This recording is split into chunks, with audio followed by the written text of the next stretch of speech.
एक छोटे से गांव में बशीर चाचा नाम का आदमी रहता था। उसकी सबसे बड़ी ख्वाहिश थी कि वो जादूगर बन जाए। एक दिन उसने गांव के मेले से एक जादुई चाय का कप खरीद लिया।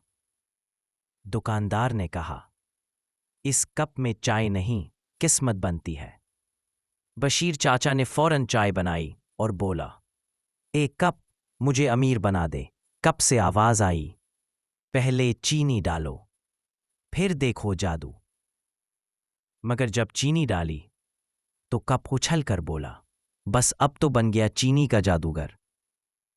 गांव वाले आए, देखा बशीर चाचा कप से बातें कर रहा है।